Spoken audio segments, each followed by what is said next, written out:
Recordar a nuestros maestros, un programa para reflexionar problemas de nuestro tiempo a la luz de los grandes pensadores.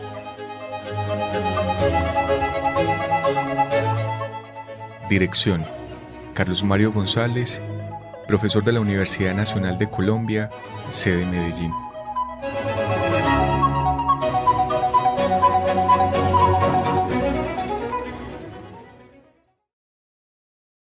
Cordial saludo para los oyentes del programa. Soy Carlos Mario González,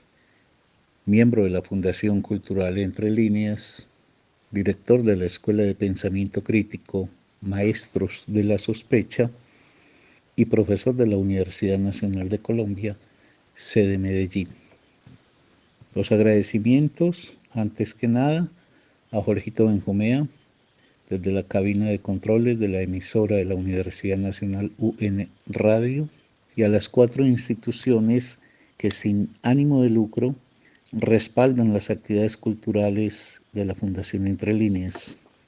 Esas instituciones son INTI Salud, la Fundación Confiar, la librería Al Pie de la Letra y la librería haylibros.com.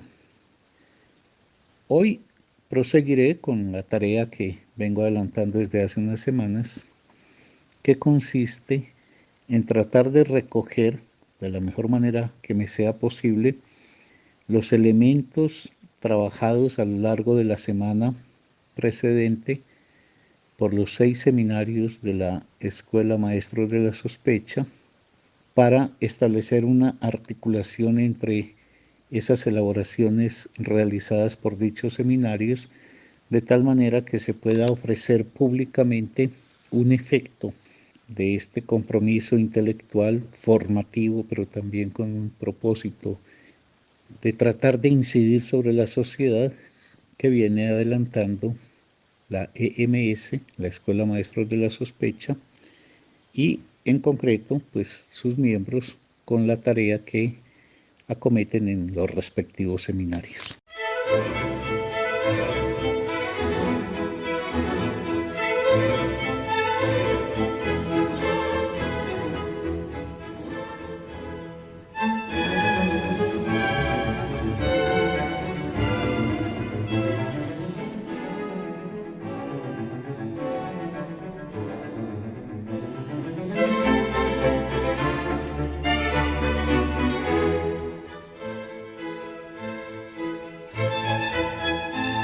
Serie la EMS al Rincón de Pensar. Semana número 9. Título de la emisión de hoy: Somos barro pensante. Quiero comenzar la reflexión que voy a ofrecer en los minutos siguientes acudiendo a manera de epígrafe a 2 citas que extracto del maravilloso cuento de Katherine Ann Porter, Pálido caballo, pálido jinete. Cuento, dicho sea de paso, que fue objeto de estudio en nuestro seminario de literatura la semana precedente y que se llevó a cabo en homenaje a nuestra compañera recientemente desaparecida Adriana Gutiérrez, a cuya memoria rindo también las palabras que a continuación ofreceré. Las 2 citas de Katherine Ann Porter dicen: la primera, el sencillo y encantador milagro de ser 2 personas, vivos y en la tierra al mismo tiempo. La segunda, durante una fracción de segundo, vislumbró a Adam cuando fuera más viejo, la cara del hombre que no viviría para llegar a ser. Nietzsche se plantea respecto de Jesús, del Jesús que nos ha entregado el cristianismo, una imagen que está caracterizada por ser una figura que divinizada representa algo que es muy contrario a lo que pudiéramos llamar el fervor y la potencia vital. Jesús es un Dios sin deseo. Jesús no es un deseante. Jesús no es alguien que explora, busca, interroga, sino que Jesús ya está en lo que sabe y permanece en ello. Y por eso es un Dios sin goce, es un Dios que no sabe de la alegría de vivir que insuflan el deseo y del goce que depara la realización de ese deseo. Por eso es un Dios sin risa, es un Dios que no baila, es un Dios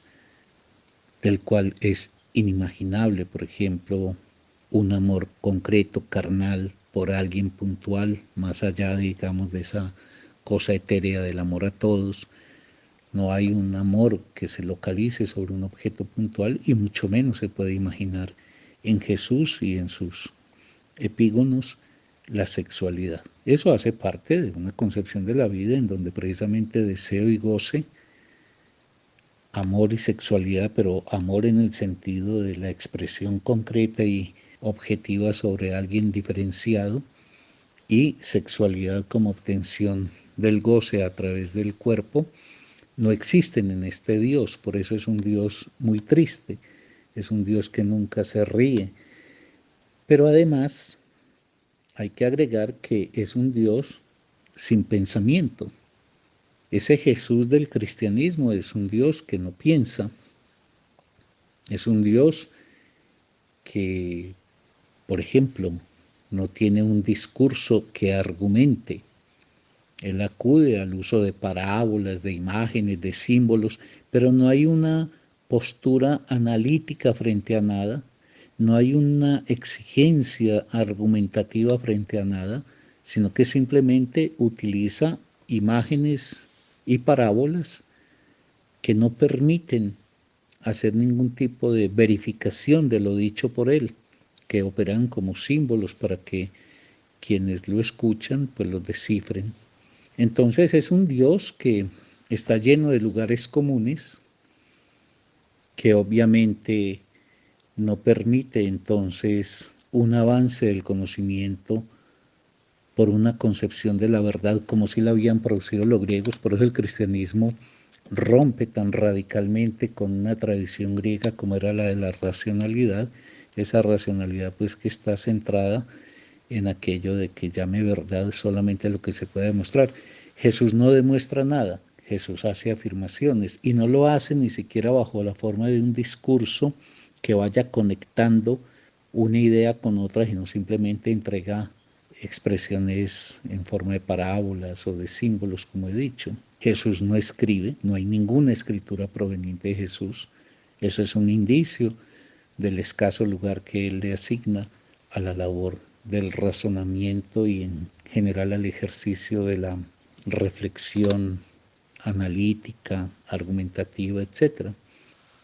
No se sabe qué dijo Jesús, entre otras porque no dejó ninguna escritura. Y su enseñanza nunca fue una enseñanza reflexiva, porque carecía siempre del criterio de la demostración. Por eso es un ejercicio en forma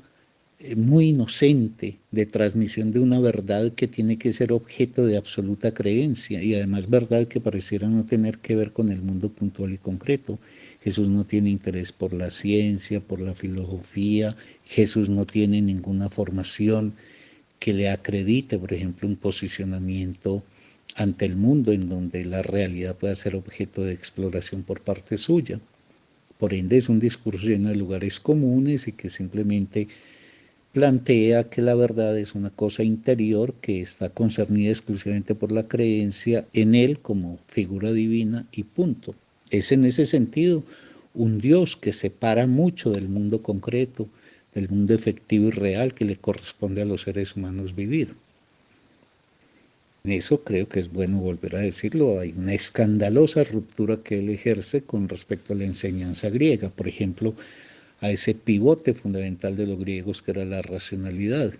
En el discurso de Jesús no hay alteridad, es decir, la verdad en tanto es una cosa simplemente íntima de una creencia que además está separada de tratar de explicar el mundo, de tratar de explicar las configuraciones que el mundo ha alcanzado, sin interés por la historia, sin interés por los logros que la humanidad ha hecho, sino una verdad que es meramente interior, es una verdad que no tiene posibilidades de construir un diálogo, por ejemplo, con otras formas de representación o de ideación del mundo. Por eso el cristianismo traerá una verdad tan absoluta que hace que todo el que no comparte esa verdad es un hereje o está en el bando de los enemigos. De ahí que el cristianismo haya sido una religión muy feroz y siempre muy próxima, por ejemplo, al estado de la belicosidad y de la guerra. Todo aquel que es diferente es herético y el hereje no merece otra cosa que la satanización de su existencia. Esa concepción que no solamente frente al deseo pone un tono tan triste en la vida, sino la ausencia del pensamiento y del conocimiento como un trabajo al cual se pueda y se deba acudir para construir la verdad, es lo que conduce a Freud precisamente a señalar el carácter tan negativo de una educación religiosa, porque es que una educación religiosa de estas características como la que el cristianismo propone, debilita inmensamente las relaciones que tiene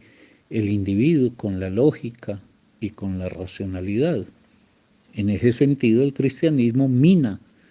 merma notoriamente las facultades de desarrollo de la inteligencia y de posicionamiento ante el pensamiento por parte del ser humano. Y entonces se pierde la inteligencia como un poderoso recurso para estar en el mundo. Esa posición ante el mundo y la vida, que la racionalidad, como nos lo recuerda Estanislao Zuleta, nos permite, en donde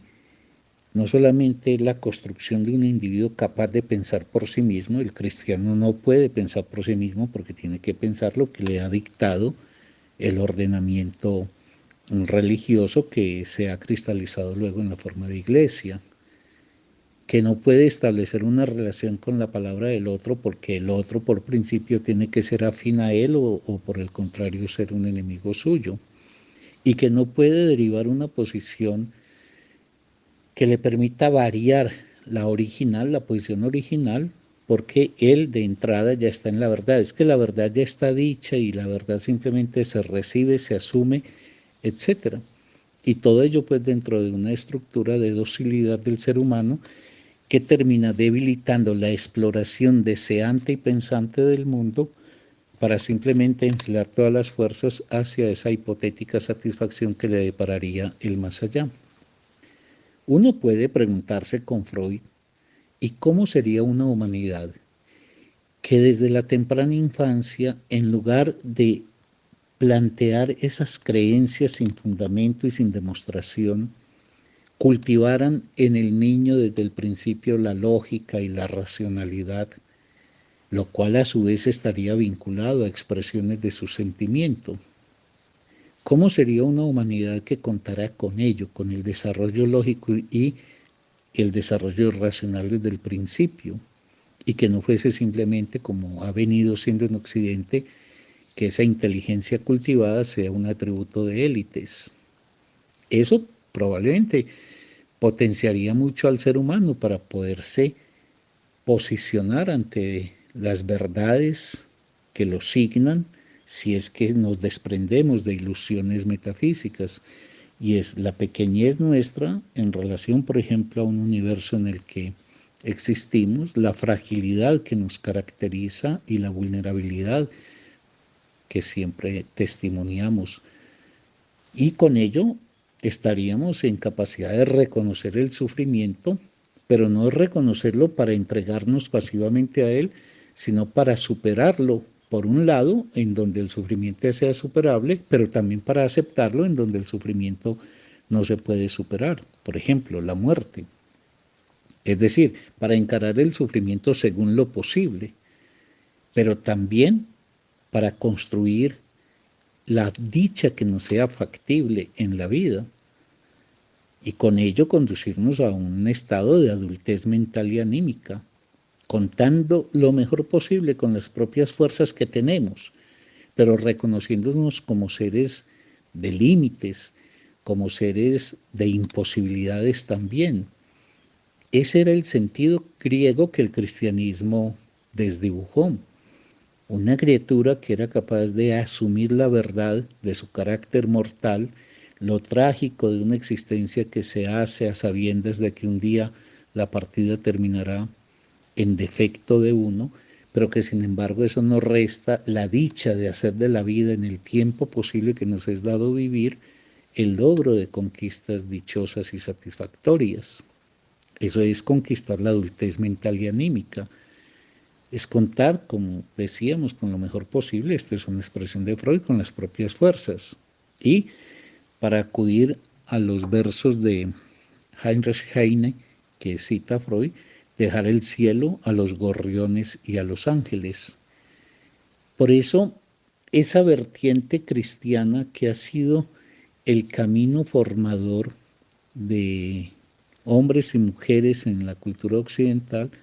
ha sido muy debilitador de la inteligencia, el pensamiento, el razonamiento y la aceptación trágica de la vida como aquello que es dichoso en tanto podemos conquistar las dichas, que está atravesado por el sufrimiento en tanto es indesligable de nuestro propio proceder, pero que una y otra cosa son simple y llanamente actividad propia del ser humano, de tal manera que lo que somos en la vida tenga que ver con la responsabilidad de las decisiones y las acciones que emprendemos. Esa es una consideración en donde Nietzsche, Zuleta, Freud nos permiten sostenernos en la perspectiva de preguntar si es posible que existamos sin necesidad de depositar nuestras ilusiones en un más allá que nos lleve a descuidar, cuando no literalmente a desconocer el valor de esta vida. Y ahí es donde el arte cobra un lugar muy importante, porque el arte es una especie de maquinaria que ha inventado la humanidad, y en este caso puntual la poesía y la literatura, la cuentística, que nos ayuda a recordar que nuestra vida en su vulnerabilidad y en su finitud está asignada por el dolor, pero que tenemos la capacidad de superar el dolor o de aceptarlo, pero que al mismo tiempo la vida es también una experiencia en la cual somos capaces nosotros de inventar la dicha en ella. El cristianismo es una cultura debilitadora de la vida, a todas luces. Es una concepción del ser humano que empobrece mucho las potencias de este ser, que lo hace servil, que lo hace culpable, que le quita el encanto de la vida como conquista progresiva de posibilidades nuevas, que hace una refutación del deseo y del goce, y por otro lado del pensamiento y del diálogo mismo. Entonces es una experiencia cultural empobrecedora, en donde los grandes logros del espíritu generalmente quedan destinados, por las prácticas formativas que instaura, queda destinado a pequeñas élites. Pero además, la religión no es solamente una creencia que está en la cabeza de los seres humanos que la adhieren, sino que la religión son formas de organización concreta y material de la vida efectiva. Es decir, las creencias religiosas se expresan como formas de moral y formas políticas. Ponen en juego siempre el asunto del poder. La creencia religiosa deviene iglesia, y la iglesia es una maquinaria de poder que interviene en el mundo bien terrenal según intereses bien terrenales. Y eso es lo que nos esclarecen Marx y Engels también, cuando dirigen la mirada, no como Freud, hacia cuáles son las condiciones objetivas que llevan al ser humano a construirse la ilusión religiosa, o no atienden Marx y Engels a lo que Nietzsche hace,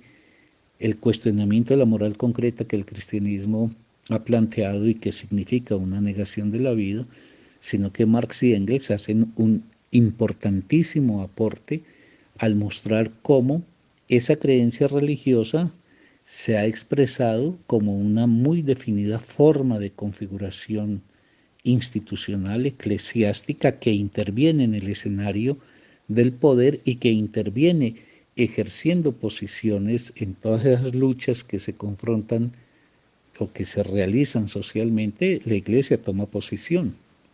Y entonces en un texto tan lúcido como el que Engels redacta a propósito de la guerra campesina, que acaece a la altura de la reforma luterana en el siglo XVI, Engels va mostrando cómo Lutero, como figura referencial fundamental, oscila entre el cuestionamiento al poder feudal que encarnaba el catolicismo, o que encarnaba pues Roma para ser más exactos y precisos, y entre la emergencia de las nuevas expresiones burguesas se encuentran en Lutero un elemento que permite cuestionar esos rasgos feudales del cristianismo para instaurar una nueva versión del cristianismo más liberal y más acorde con las necesidades que tiene el capitalismo. Y cómo en un comienzo se apoya en los sectores populares, pero apenas los sectores populares radicalizan sus reivindicaciones, entonces Lutero da marcha atrás y se alía con los poderes provenientes de quienes determinan en ese momento las decisiones económicas por ser propietarios, etc. Se vuelve ferozmente Lutero contra esos sectores populares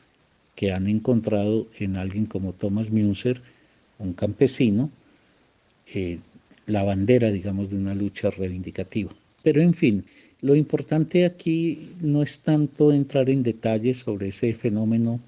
de la guerra campesina, que está muy bien expuesto por Engels y que la lectura del texto de Engels explicitaría mejor de lo que yo puedo hacer en una síntesis tan apretada, sino que me interesaba era mostrar cómo la mirada sobre la religión, que ha sido problematizada por Freud, que ha sido cuestionada por Nietzsche, es también cuestionada por Marx y Engels, cada uno desde una perspectiva distinta. En el caso de Marx y Engels, mostrando que las creencias no quedan como vapor en el aire, sino que se cristalizan como instituciones, como doctrinas y como instituciones que participan en el ejercicio del poder en la sociedad. Y que en ese sentido, pues no solamente configuran una moral que rige la vida concreta de la gente en relación a su cuerpo, a sus propósitos, a sus relaciones, sino que también se vuelve, en tal sentido, la creencia religiosa de venida iglesia, se vuelve un factor de poder en la estructura concreta de la sociedad. Entonces, la iglesia opera en la transmisión de la creencia y en la intervención que debe hacer en la sociedad. Ahí es donde me parece que la crítica de los tres pensadores más el apoyo que le hace Estanislao cuando recupera ese gran aporte griego que ha sido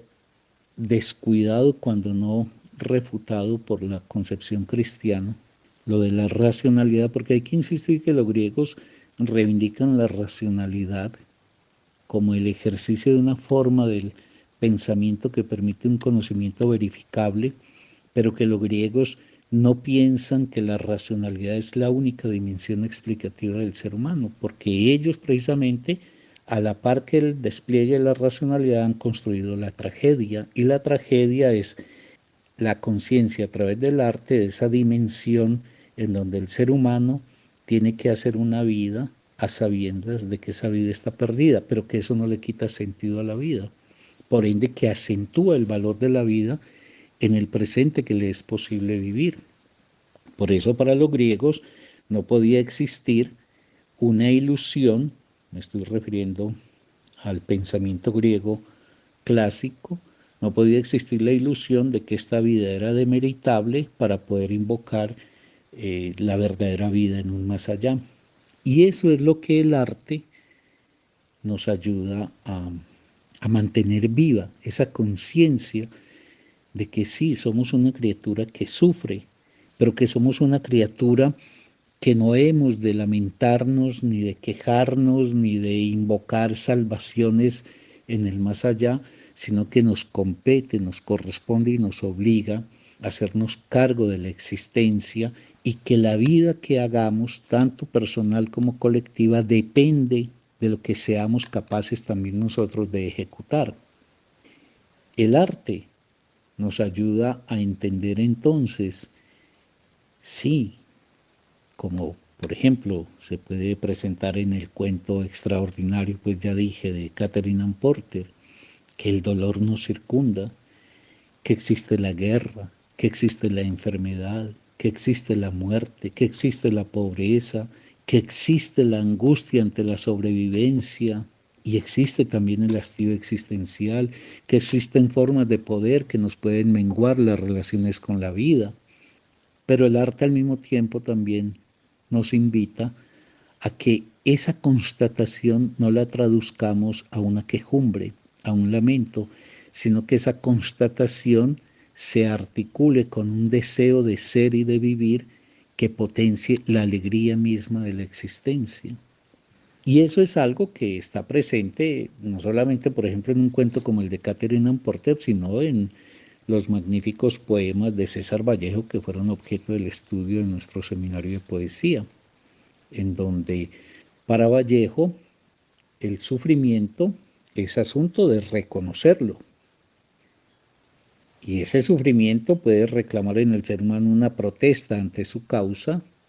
pero esa protesta implica para el ser humano una posición activa, una posición transformadora del sufrimiento, donde ese sufrimiento es transformable y donde no es transformable, una posición de aceptación.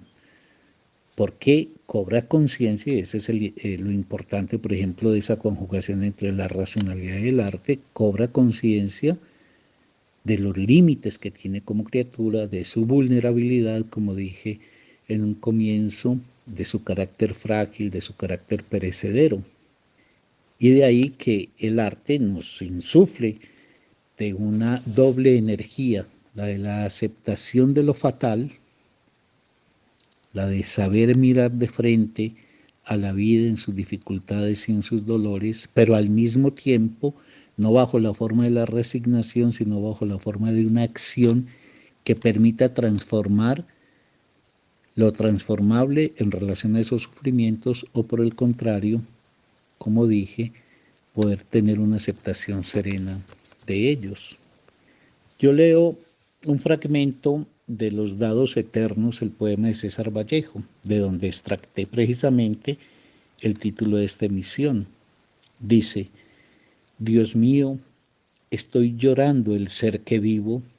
me pesa haber tomado de tu pan, pero este pobre barro pensativo no es costra fermentada en tu costado. Tú no tienes Marías que se van. Ese es un inmenso poema que muestra la diferencia radical entre un Dios que no sabe del sufrimiento y una criatura humana que se tiene que hacer cargo del sufrimiento. Pero este pobre barro pensante que somos tiene la fuerza y la potencia para poder hacer de ese sufrimiento no una negación de la vida, sino una forma de aceptación trágica de esta. Y cuando digo trágica es que no niega todo aquello que sea insuperable en el dolor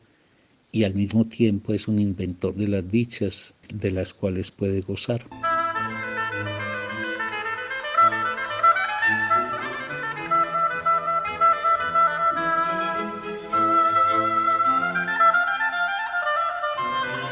Hasta aquí, amables oyentes, hemos llegado por el día de hoy. Espero que dentro de 8 días se animen a acompañarme en la prosecución de estas reflexiones.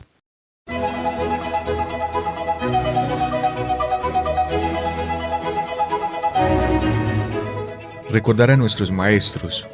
un programa para reflexionar problemas de nuestro tiempo a la luz de los grandes pensadores.